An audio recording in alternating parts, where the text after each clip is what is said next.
What's up, amigos? Commander Jaime here today. Today we're going to do a fun deck profile. We're going to cover Naval Gazer Riptide. So this is a very fun Aqua Force deck that I was able to do a profile of last year too. This was actually concocted by Zaee and Wavenation, so all credit goes to them. This is really just updating that deck profile. So if you want to see that old profile, you can click on the card on top of here, and also the description is in, or the link is also in the description too. And so let's dive more into the winning image and actually talk about what this deck even does.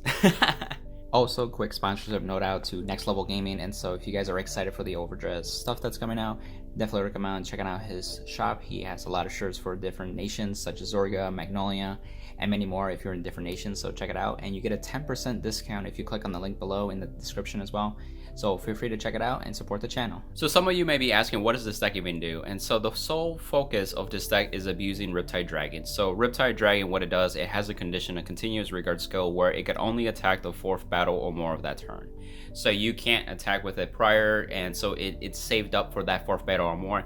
But why it has that is because of the second skill. It's an auto. When this unit attacks, this unit gets an additional 20k until the end of the battle. So this becomes a 32k beater, and that's why it's limited to the 4th battle or more. But you can use cards like Orphea over here on the right. You can use cards like Andre to restand this unit to get another additional attack because it's already a beater. You got cards like Gembolt and Lambros over here to also restand to get more attacks, or just take advantage of that as well. And so cards like Orphea, they're GB1, for example, at the end of the battle that it boosted, you can counterblast or soul blast 1.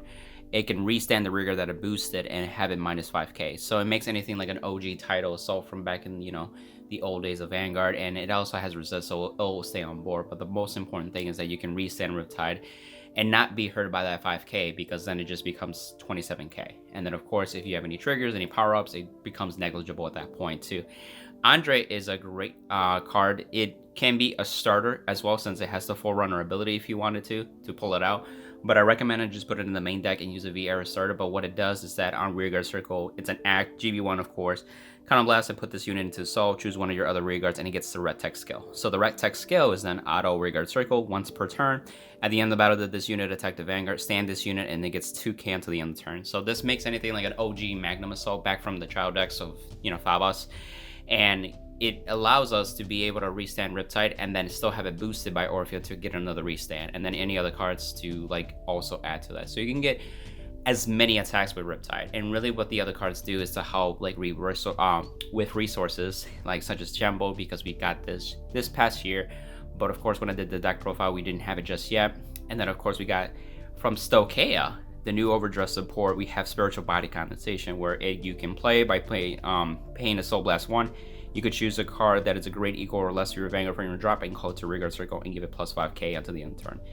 That is big, because with Aqua Force we have some consistency issues. Sometimes we have to guard with cards that are combo pieces. Sometimes we get combo pieces that are retired, right, by attack or effects. And so we want to be able to reuse those pieces, and Spiritual Body Condensation helps with that. And so we can revive units such as Riptide Dragon and other combo pieces that we need to execute our plays, and not only that, but it gives power to Riptide, and so you can really get a bang for your buck at that point with that power up. So as a whole winning image, you're just trying to get as many attacks with Aqua Force, but of course abusing the Riptide as much as possible. And if you have any crits and power, it just makes that guy more threatening and ripping through your opponent's hand. So starting with the grade 3s, we are playing 9 grade 3s. We're playing 4 Navigator, 4 of the Riptide Dragon, and 1 of the Ruler Favas. So Riptide again, 32k beater, 4th battle or more, of course. So cards like our Vanguard. Now the question is what do we use as Vanguard? And so one of the best cards that I feel is good for this deck variant is Naval Gazer Dragon. And so what he does, one, he has the Excel gift, so that you're able to generate Excel 2, generate advantage, but also make things a lot easier to generate battles beforehand. So you can meet that requirement of hitting the 4th battle. And then its skill is that when it attacks, if it's the 3rd battle or more of that turn, you can counterblast, and then of course stand one of your rearguards, and this unit gets plus 10k. So again, this unit gets the 10k, so it becomes a 22k Vanguard and restands another unit. Now typically you would think that it just restands a prior unit that already attacked, and that's true, but with this, it has 3rd battle or more. So this can be the 4th, the 5th battle when it attacks and still do the skill. So you want to have a restanding unit, like a Tidal Assault or a Terrific Coil, to do the 1st and 2nd battle, then another rearguard in a different column to just hit that 3rd battle, Then you have Riptide attack for the 4th battle, and then you can have Navel Gazer attack for the 5th battle. Restand the Riptide, and then Riptide can attack for the 6th battle. Again, basically just having 2 attacks. And this is something that you can do if you ride up to grade 3 first too. So that way you're able to take advantage of like 2 Riptide attacks just from the 1 Riptide itself. And there's other cards that you can really extend and build the setup much more easier that way too. So this, if you couldn't stride, has that skill, or you went first grade 3, and you can potentially really cripple your opponent when you ride to grade 3 and they're still grade 2. So that's always that possibility. But most of your games are still going to fall back to the stride game, and potentially that first stride kill is there too as well. But we have Gem Bolt, so it can help you prolong that game and really have that setup where Riptide can really just rip through those hands and finish games like that. And so Ruler Favas is really like a tech choice. I was trying George choose to like restand the Orphea, but then I realized Orphea was once per turn. So much for that idea. So this is more of a flex spot, so you can use whatever you want. It's just having a little more grade 3s. I know with my deck profile prior had 11, so I reduced this to 9, but I still wanted to have like an extra grade 3 that did something on regard. And so Rule of Flowers came to mind because it has the GB2 skill where if it attacks the 1st or the 4th battle, you can actually restand this at the end of the battle that it attacks. So you can put this on an Excel circle. This becomes a 16k restander on those waves.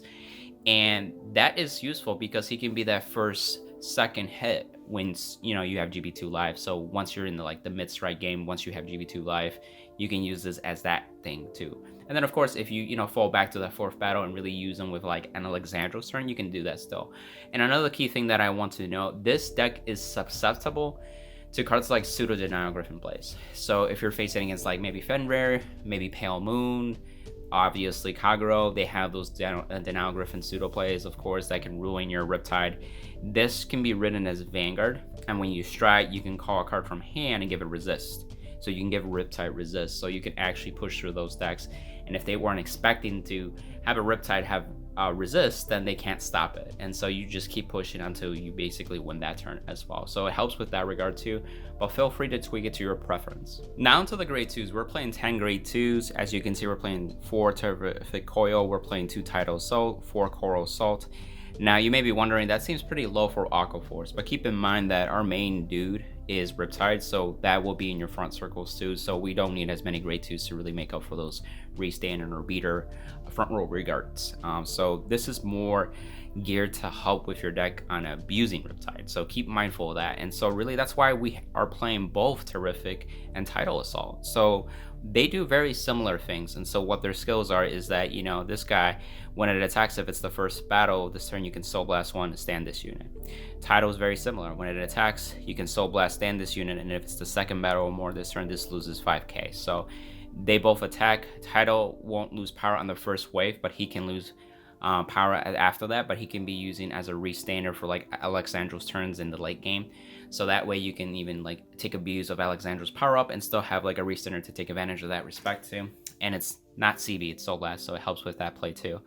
And Terrific Coil has the additional ability where it is that, when this unit is stand by the card's ability, it can be anything. It can be itself or another card. You can actually have this gain 5k until the end of the turn. And it's a once per turn auto. So essentially your 1st wave, you can use the skill, restand it immediately. Its other skill will trigger, give it plus 5k. It becomes a 14k hitter. So this could attack Vanguards on its own.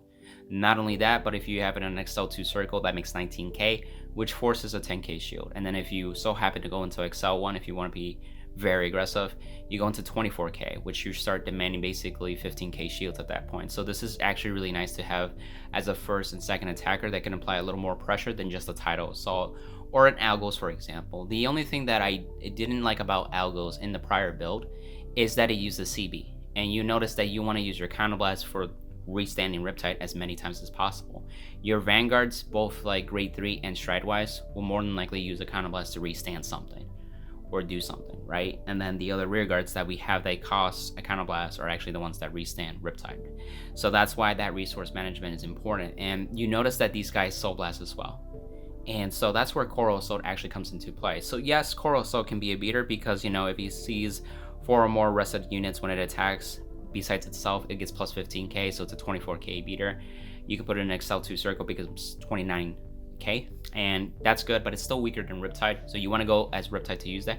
But the other skill, I found it much more important. And the other skill is that, you know, when you had 4 battles or more this turn, you can put it into Soul and draw a card. So you can start replenishing the cards that use the Soul Blast with the Soul, right? So that way you break even.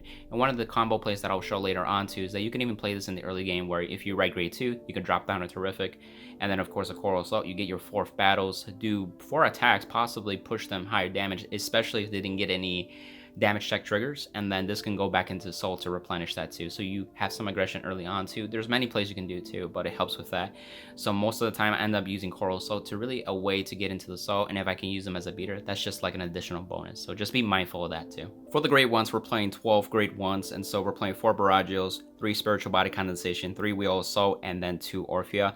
So with Barragios, as I noted in my prior deck profile, this actually is helpful in getting your Riptides. So what it does is that when you place it from hand, you can actually look at the top 5 cards for a grade 3 and add it to your hand and then discard 1. What's really cool is that not only you're able to fetch with Riptides and Navel Gazers, and then of course the Rule of Favas, is that if you do discard one of those extra pieces like Riptide or something, Spiritual Body Condensation can get it back. So you're deck thinning and also fetching for the pieces, and then whatever you discard, whether it be a Riptide or a different combo piece or something in general, Spiritual Body Condensation can get it back for you. So this actually really synergizes together really well, and so I like to play 4 of these just to be able to fetch for Riptide, because we don't have a way to search for certain key pieces like other decks like Fenrir, for example. We actually have to like search for the top 5, top 7, like with Gembold, or just hard draw into it, and so this just helps with getting those pieces as well. And then of course it's it gets plus 5k if you have 4 or more rested rear guards. It can count itself, so as it becomes a booster, as a 13k booster or attacker, it helps in that regard too. Spiritual Body Condensation, just like I said, Soul Blast 1, revive something, give it plus 5k into the end of the turn, as long as it's the same grade or less than your Vanguard. So once you get to, grade 3, you can get Riptide, right? And then if you're on Stride, you're a grade 4, so you can still get Riptide. And so this helps with getting Riptide, but other combo pieces such as like restanders that you may need, Orphea, or maybe like Andre, for example. Whatever you need is helpful.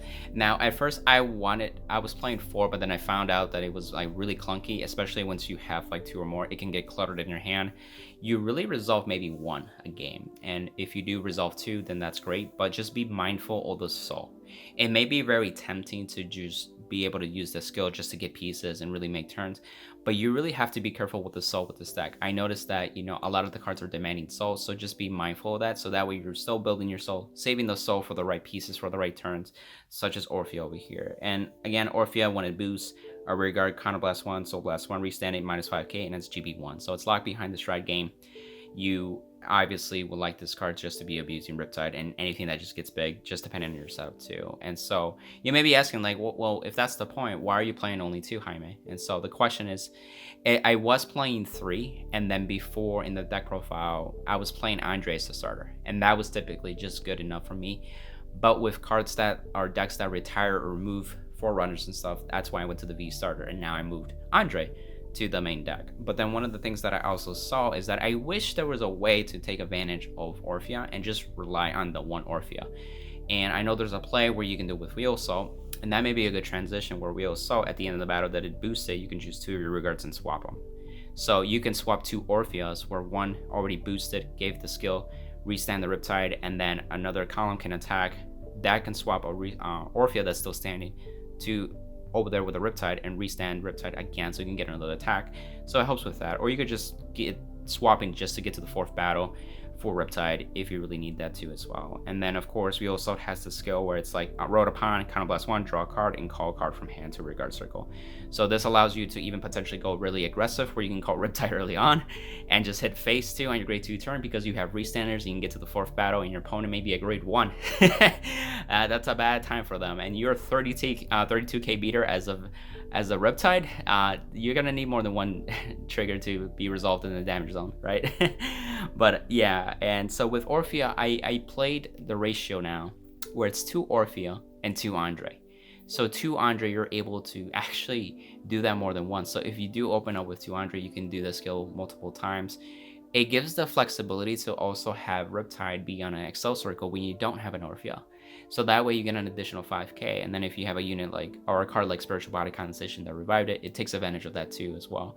And then Andre is going to give it plus 2k, but that 2k isn't really as much helpful as you would expect, but it's just there. And so that's why I played the 2 Orphea, and you'll see in the grade zeros now. So onto the grade zeros, we have the 16 triggers, of course, with 3 additional grade zeros. So we have a total of 19 grade zeros. So with the V Aerostar, just like I mentioned, you want to have that so you can, one, you can draw deeper into your deck, but also it's a card in the soul. And like I mentioned, this card, this deck needs soul, so it helps in that regard too, to kind of like mitigate that problem too.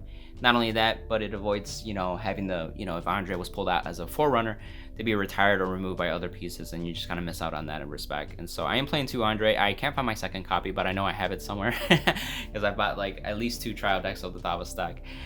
So definitely play 2 Andre. And like I said, he is GB1, you know, Counterblast, put this unit in its soul, give Riptide or any other beater as the Magnum Assault ability, just to be able to restand. And what's really good about this card is that it goes into soul.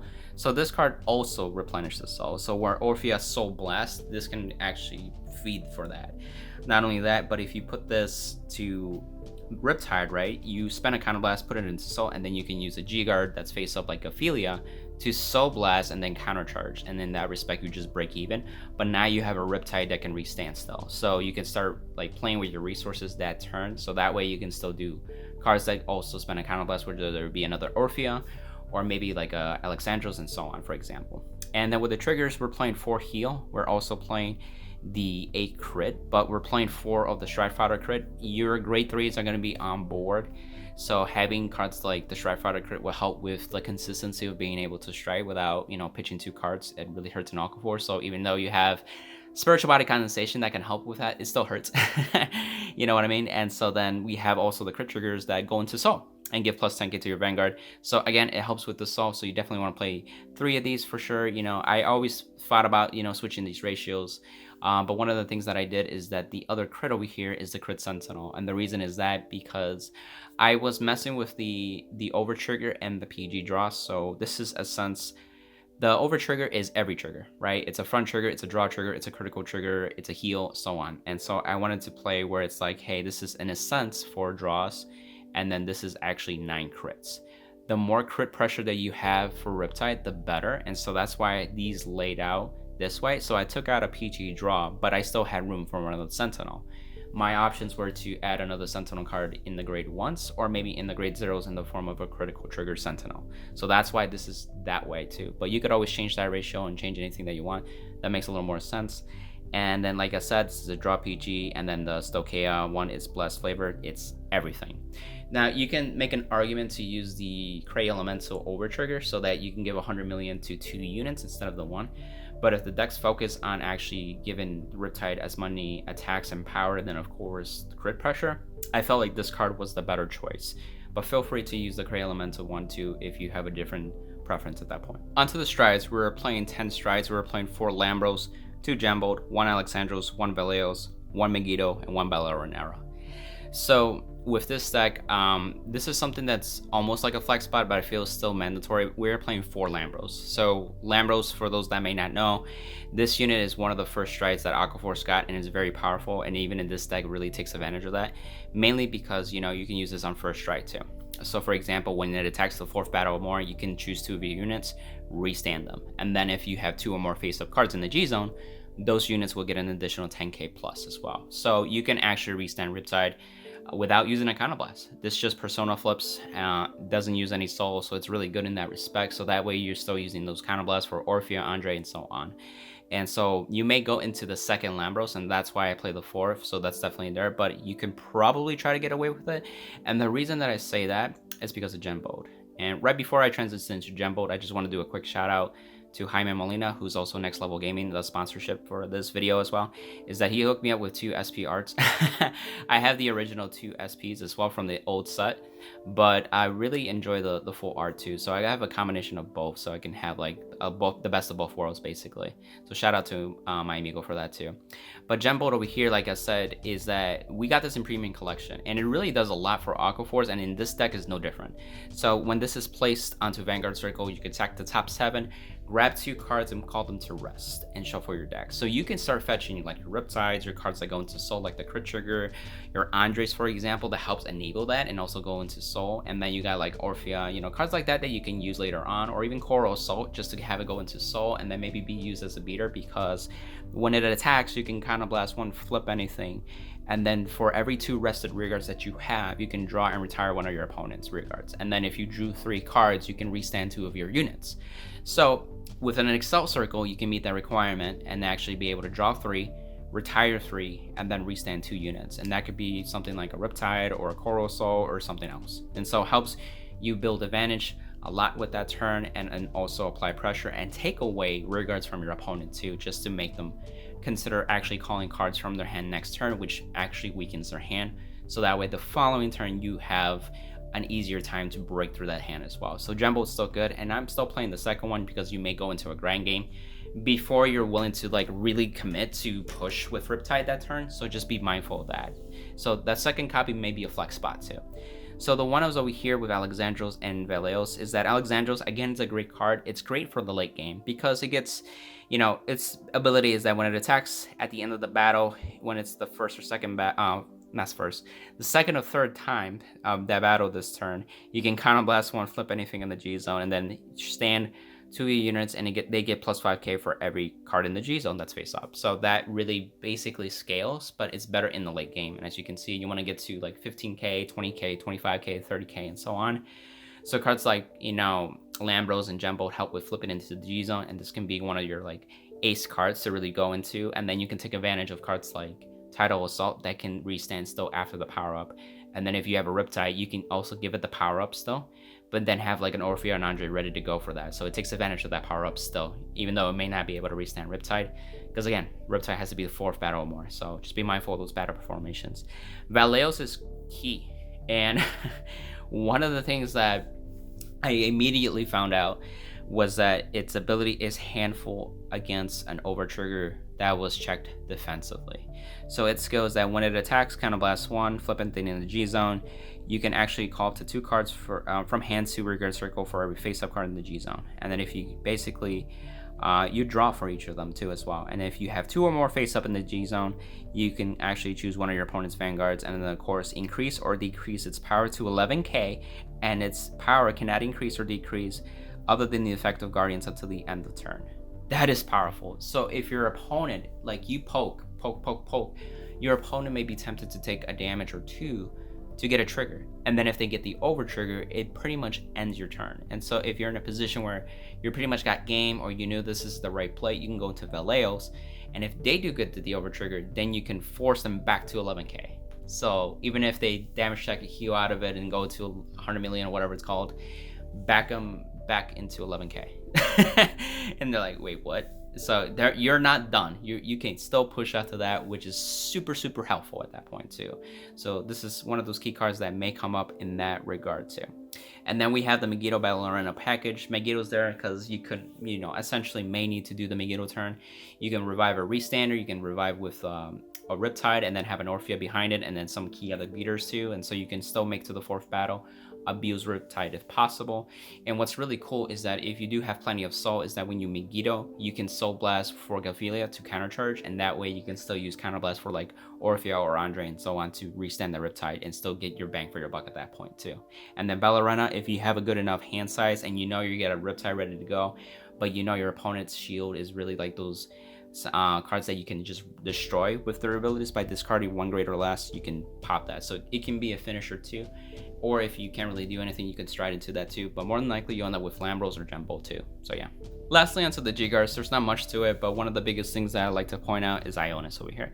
Ionis is the GB1 G-Guard, so when you play it, you can Counter Blast 1, flip a G-Guard in the G-Zone, and then choose up to 5 of your rearguards, and they get resist, and they also the skill where they cannot be hit and this gets additional plus 5k for each of those units. So this can get up to a plus 25k, making it a 40k shield. This is the biggest shield value that you have for Aqua Force. Everything else is kind of mediocre and wave restricted, so it makes things really awkward, but this isn't, and it gives you more bang for your buck, but also protects your rearguards in that respect. So they can't really poke your rearguards after that, where they want to attack like a Riptide or retire during the battle phase after something like this. They are safe at that point, and that's easy because you have Gembo, which builds a field for you, and then you can just use this. This is very phenomenal. Just be mindful of the counterblast though. But again, you have cards like Ophelia over here, where it's, you know, if it's face up in the G zone, you can Soul Blast one, flip a damage or a card in the rearguard circle. So you can get around lock, of course, but also you want to make sure that, you know, you can countercharge and stuff like that. Again, shout out to Jaime Molina because he got me the full arts. I was actually looking for these and I got them now, so I appreciate that too.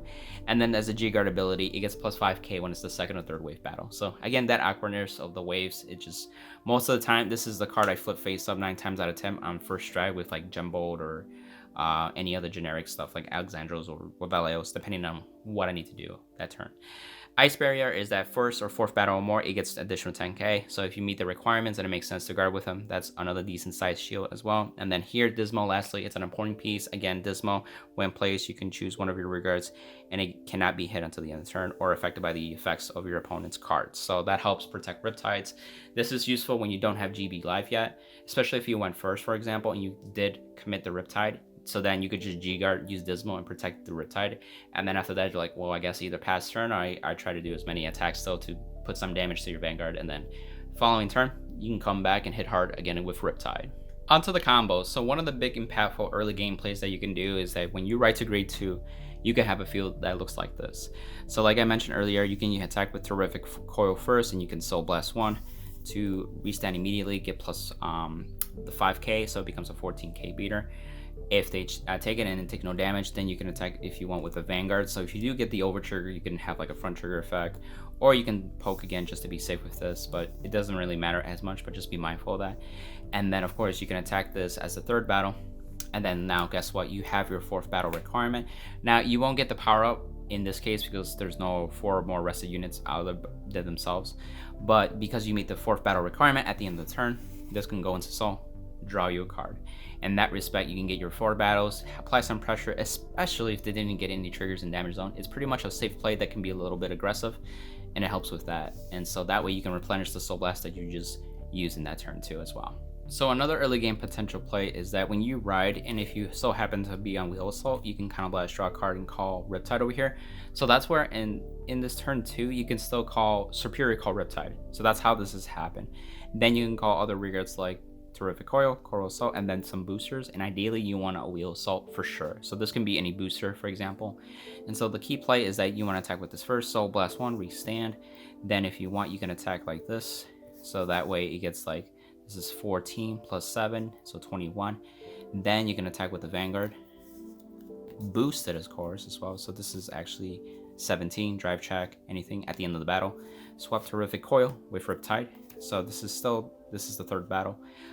You can actually attack with Riptide, or you can do Coral Assault because you do have these rested pieces. So then Coral Assault will see 4 rested units. It gets plus 15k, makes it 24k. That's the 4th battle, and this is the 5th battle as a 32k beater. So you can really have an aggressive grade 2 turn early on too. And at the end of the turn, this goes into Soul. You draw a card, and next turn, if you have a decent field still, you can actually follow up with a restander over here, and then these cards too as well with your grade 2 turn, or you stride if it's that play too. So into your first stride turn, a potential play is that, you know, if you have some counterblast and you have a card like Andre 2, you can commit to a board, or if you do this like afterwards and you are limited to some counterblast, this is a potential play setup that when you have an Excel circle to work with too. So one of the things that you want to do first is have the Riptide here, call Andre, use the skill, counterblast 1, and then put into Soul. Oh, there we go. And then give that ability to Riptide. So now you can call the rest of the units, you know, Projectile 5, blah, blah, blah, blah, that kind of thing. But then your first wave can be the Terrific, and of course, Soul Blast 1, right? It could be also the Andre that you just put into Soul. You can have this attack again once more. So this is basically 19k, 19k. Then if you want to attack as the boosted unit, or you can have this as a small poke, either way. So let's just say we can still hit, we'll do the 17k route. Now you've done 3 battles. right? So it doesn't really matter what this column is, but now you can do 3 battles. So then Riptide can attack. Don't use any of the skills yet. This is 32k, right? And so then you can attack with Lambros as the 5th, and then if you have any other swapping things that you want to do, you can. But this is the Vanguard attack. Use the skill, stand attackers, in this case these 2, and they don't get any power, right? This is the first strike. So then you can stack any triggers onto here where you can have that pressure. So then you can, like, let's say attack. Let's say you did get 1 trigger. So you got 42k plus the 7, that's 49. So at the end of the battle, actually, don't do this yet. See, I'm already thinking ahead of myself. First attack without being boosted, because you want to resolve Andre's skill first. So then Andre will restand this and give it plus 2k. So this is the first attack that this attack was the 42k. Then it'll attack boosted as 44 plus 7, then you get 49. Then use your skill to kind of last 1. So last 1 minus 5 it and restand. And so this is almost like so we said 44 minus 5, that's 39. So this is 39. And if you have any crit pressure, it's just really hurtful at that point. And then you got Coral Assault here that's just chilling, and it will get power. So this is just the 24k beater attack. So if you have another unit, it also helps with that, or you can just restand this unit that can kind of have some pressure because it's 19k already at that point. So really powerful turn. This is just first stride as an example, and only use 2 counterblast, 1 with Andre, 1 with Orphea. Lambros is free, and then if you want, at the end of the turn, this goes into Soul, draw you a card, get some advantage back, and then go from there. So another example for a first stride turn is Gembold. So on the check top 7, you can grab Andre and Riptide, for example. You can get other cards like the crit trigger that goes into Soul or Orphea, but it's just an example play. And so if once you call some of the units, you can use Andre's skill. Again, counterblast 1, put it into Soul, give that to the Riptide skill, and then of course you can call something as a beater. You can do the Terrific Coil for first, you'll Soul Blast 1, restand it 19k.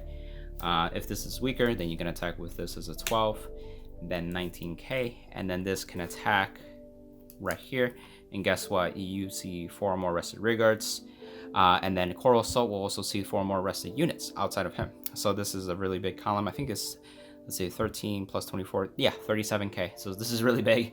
And then of course Jumbo can attack while boosted with a Wheel Assault. In this example, use the skill, you can counterblast, flip something, draw 3, retire 3, restand 2 rearguards, restand the Riptide over here. You want to restand Coral Assault as well, and then you do your drive checks, put them on Riptide. At the end of the battle, Wheel Assault will trigger. You can swap these 2 now. So if they're at 4 damage, this can be a crit pressure, for example, and then it will restand with Andre's skill and then attack again, and then this can be the last one, and this will get also the 15k again as well. So it'll be 24k beater, and end the turn, go into Soul, draw 1. So as you can see, you can really do some good plays with Gembold and Lambros on first stride, and then after that you kind of dictate where you want to go to as well. And that's the deck profile, amigos. I hope you enjoyed the deck profile. It's really fun deck, to be honest, playing this.